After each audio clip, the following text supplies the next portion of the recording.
Hello and welcome to the OriginMD channel. In this video we're going to be constructing a day 1 red deck wins. A deck that is going to be able to win many games fast, so that we're able to build up our collection. I had the onboarding quest give me the Rakdos starter deck, so I'm going to be basing it off of that. So looking at what we have here, we have the Fanatical Firebrand that has haste, and by tapping it you can deal 1 damage to any target, and you can even do that while you're blocking, so this is going to be quite an efficient card. Next up, I think we're going to be using all the copies of Shock that we can get. Shock can deal 2 damage to any target, including creatures, players and planeswalkers. Next up, I think that the Goblin Instigator is going to be a instant off card, so we get 2 1/1 creatures for 2 mana, so that's going to have to do. We're going to craft and use 4 lightning strikes that deal 3 damage to any target. That's also going to be important for us to deal the last bits of damage. Next up, let's look for something efficient as well. So something like a Sure Strike would not be too effective because it is conditional. You need to have creatures in order for it to be better. And I think in the current meta it's going to be a little bit difficult to have too many creatures on board, since we have so many answers. So Flame of Keld is probably something I want at least 2 of. So I'm going to craft 1 more. Flame of Keld allows us to discard our hand, so we only play it when we have very few cards in our hand. Then we draw 2 cards, and then finally at the last turn, if a red source that we have would deal damage, it deals that much damage plus 2 to the permanent or player. So with all the red creatures that we have, that is going to add up quite a bit, and just seems like a nice finisher should we need it. I might be using more Flame of Keld. We'll see how efficient we are in using our hand and whatever we get stuck too much or not. Viashino Pyromancer is a 2/1 for 2. Not a very good start, but when it enters the battlefield it deals 2 damage to a player or a planeswalker. So overall it's going to be quite efficient for its mana cost. Next up, Act of Treason. Let's use just 1 for now. It allows us to steal a creature, so if our opponent plays something which is huge, has trample, this would be the best card against such decks. Of course, it requires our players to actually play the card, and we also can't use it on hexproof targets, but we'll see how the meta shapes up. For the 3 mana cost, let's see what else we have. The Goblin Chainwhirler is something that I think we want more. It might be a little bit of an unassuming card if you haven't played Dominaria yet. And if you're a new player, it's a 3/3 first strike for 3 red, and when it enters the battlefield it deals 1 damage to each opponent and each creature and planeswalker they control. So with Flame of Keld, this can actually be quite painful, and it also clears the board of many creature tokens. So that's going to be useful. I think we'll be happy to see it at any time of the day. Now, the reason why I'm not using all 4 Goblin Chainwhirlers is in case I'm going to be opening Dominaria packs and I will get one of them. Well, who knows? Last time I had opened around 200 Dominaria packs and didn't get a single Goblin Chainwhirler.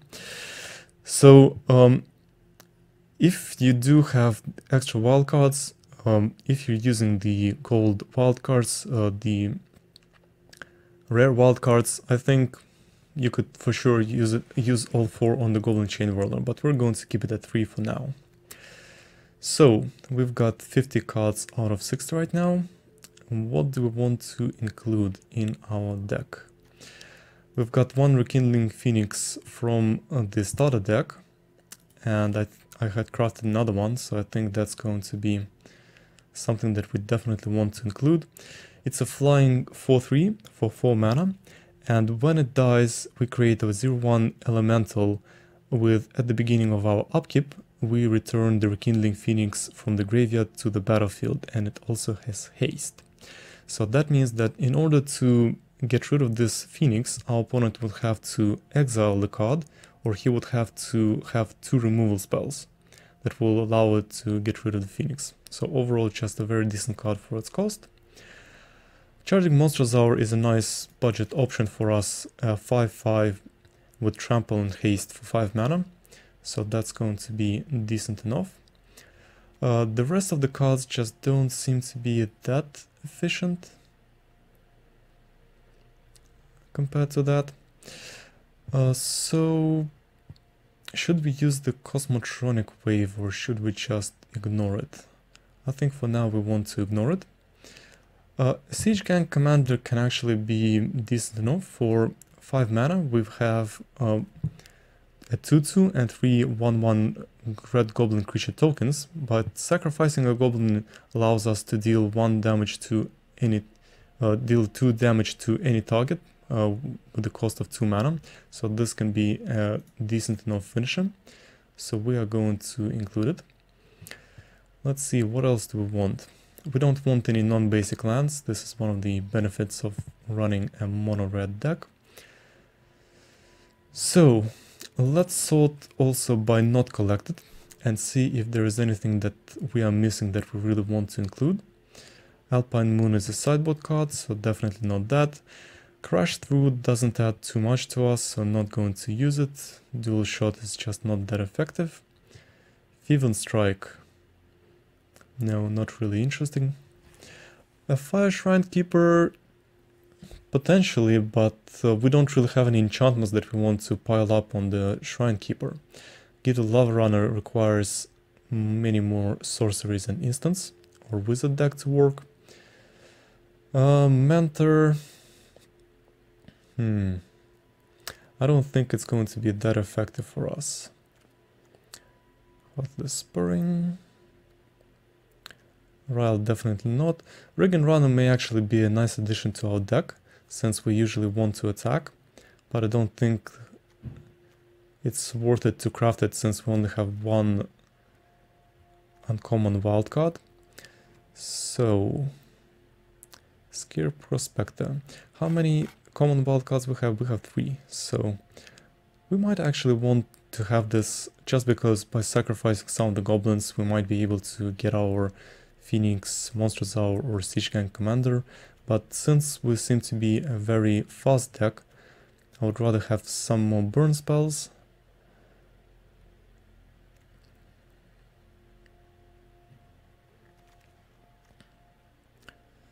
Definitely Daredevil is another good card that we could craft after we have finished with the Chainwhirlers. Because we can essentially steal our opponent's instant and sorcery cards and use them against him, so that can be quite powerful. But of course we're not going to craft it since we do not have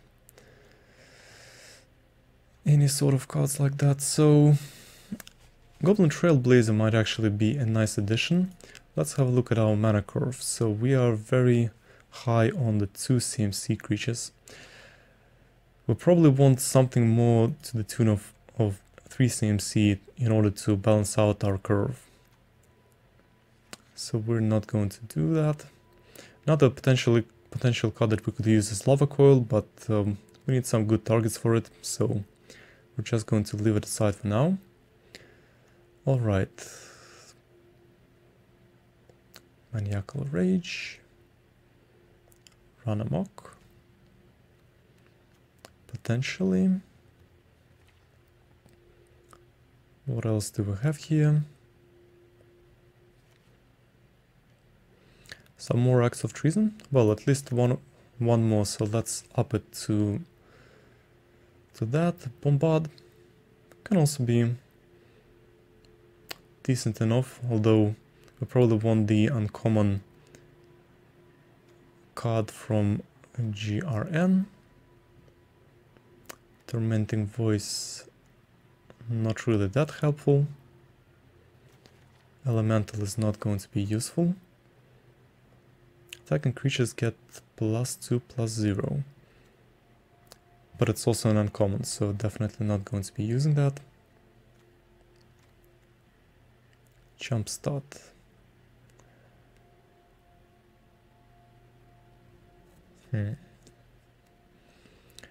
Fire Cannonade, don't think we're going to be using that since we have plenty of non-pirates.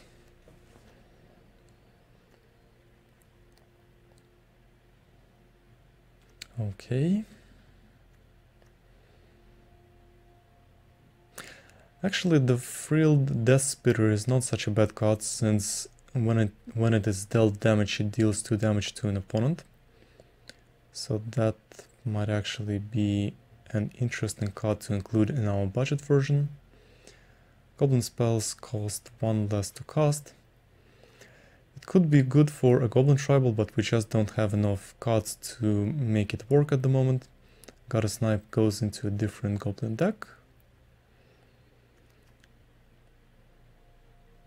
Headstrong Brute with Menace as long as we have another pirate. I don't think that's going to work for us. Hijack is good compared to Act of Treason, but that needs we need to have some artifacts in order for it to work. We don't have any more vehicles now that Kaldash has rotated out, so I think I'm going to go for at least 1 Frilled Deathspitter, or maybe 2 to see how it's going to work.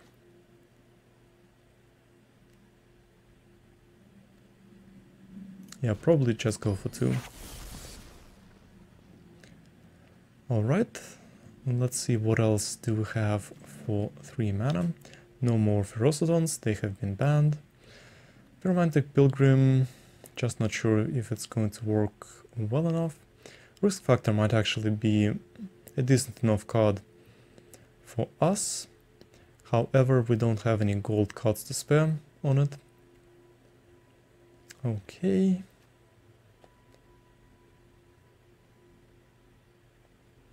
Doesn't look like something too interesting. Alright. Sarkhan Fireblood. That's a little too slow for us.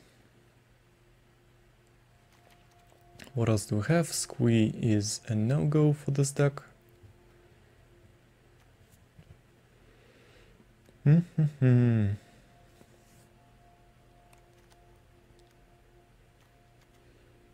Wizard's Lightning is good in Wizard's decks.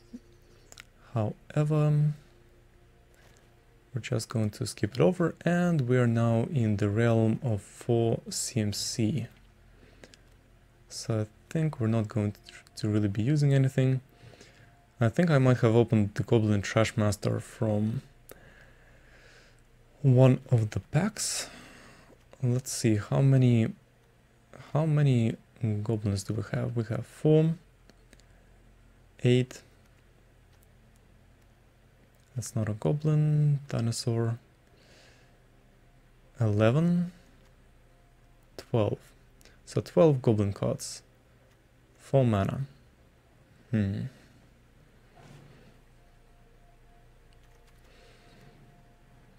Or we can have a 4/3.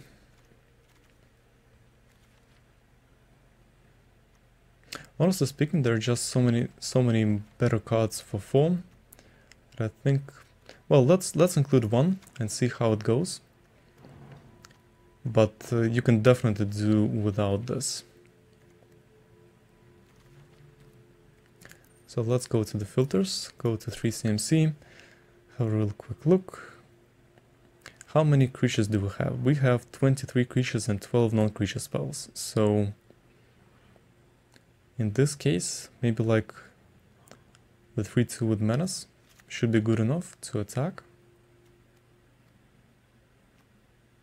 Should be decent enough.